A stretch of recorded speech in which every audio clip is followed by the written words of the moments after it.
যুগে যুগে আল্লাহ তাআলার অবাধ্যতা, নবীদের হত্যা এবং দুনিয়ার বুকে ফিতনা ফ্যাসাদ করেছে বনী ইসরায়েল।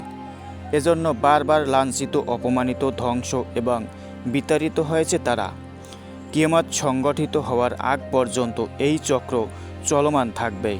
বনী ইসরায়েল এমন পরিণতির ব্যাপারে পবিত্র কোরআন আগে থেকেই বলে রেখেছেন আল্লাহ তাআলা। পবিত্র কোরআনে মহান আল্লাহ তাআলা ইরশাদ করেছেন, আমি বনী ইসরায়েলকে কিভাবে পরিষ্কার বলে দিয়েছি, তোমরা পৃথিবীর বুকে দুবার অনর্থ সৃষ্টি করবে এবং অত্যন্ত বড় ধরনের অবাধ্যতায় লিপ্ত হবে। সূরা বনী ইসরায়েল। অতঃপর যখন প্রতিশ্রুতি সেই প্রথম সময়টি এলো, তখন আমি তোমাদের বিরুদ্ধে প্রেরণ করলাম আমার কঠোর যোদ্ধা বান্দাদেরকে। অতঃপর তারা প্রতিটি জনপদের আনাচে কানাচে পর্যন্ত ছড়িয়ে পড়ল। ওয়াদা পূর্ণ হওয়াই ছিল সূরা বনী ইসরায়েল।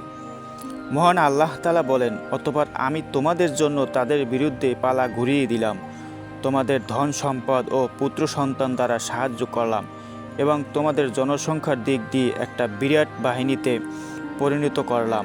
সূরা বনী ইসরায়েল। তোমরা যদি ভালো করো তবে নিজেদেরই ভালো করবে এবং যদি মন্দ করো তবে তাও নিজেদের জন্যই। এরপর যখন দ্বিতীয় সে সময়টি এলো, তখন অন্য বান্দাদের প্রেরণ করলাম যাতে তোমাদের মুখমণ্ডল বিকৃত করে দেয় আর মসজিদে ঢুকে পড়ে যেমন প্রথমবার ঢুকেছিল এবং সেখানেই জয়ী হয়, সেখানেই পুরোপুরি ধ্বংসযজ্ঞ চালায়। সূরা বনী ইসরায়েল। হয়তো তোমাদের পালনকর্তা তোমাদের প্রতি অনুগ্রহ করবেন, কিন্তু যদি পুনরায় তদ্রূপ করো আমি পুনরায় তাই করব। আমি জাহান্নামকে কাফেরদের জন্য কয়েদখানা করেছি। সূরা বনী ইসরায়েল। সূরা বনী ইসরায়েলের এই আয়াত থেকে বোঝা যায়, এই জাতি দুনিয়ার বুকে দুইবার ফ্যাসাদ সৃষ্টি করবে, অতঃপর আল্লাহ তাদের পরাজিত করবেন। ধারণা করা হয় প্রথম ঘটনাটি ইতিমধ্যে ঘটে গেছে। খ্রিস্টপূর্ব 722 অব্দে বনী ইসরায়েলের একটি অংশকে জোরপূর্বক নির্বাসিত করে এসিরিয়ানরা নব্য এসিরিয়ান রাজা তৃতীয় তিগলাত পিলেসার এবং পঞ্চম সালমানসার এই ইসরায়েলি সাম্রাজ্য দখল করেছিল। তখন জেরুজালেম দখল করে নিয়েছিল এশিয়ান রাজারা। এটা ছিল দাউদ আলাইহিসসালামের তৈরি করা সাম্রাজ্যের পতন। পবিত্র কোরআনে আল্লাহ তাআলা বলেন, অতঃপর আমি তাদের বিরুদ্ধে তোমাদের জন্য যুদ্ধের পালা ঘুরিয়ে বিজয় দিলাম, তোমাদের ধন ও সম্পদ সন্তান সন্ততি দ্বারা সাহায্য করলাম এবং তোমাদের করলাম সংখ্যাগরিষ্ঠ। এভাবেই দুনিয়ার বুকে বনী ইসরায়েল পুনরায় ক্ষমতা দান করে আল্লাহ তাআলা। ধারণা করা হয় গেল কয়েক হাজার বছরের মধ্যে এই প্রথম সাময়িক রাজনৈতিক ও অর্থনৈতিকভাবে সবচেয়ে শক্ত অবস্থান রয়েছে ইসরায়েল।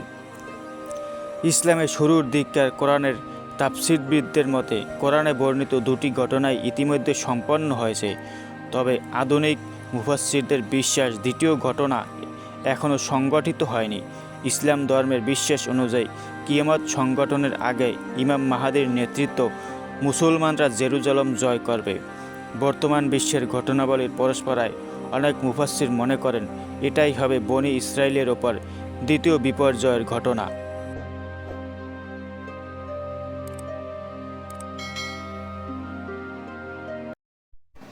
SM Sujan records.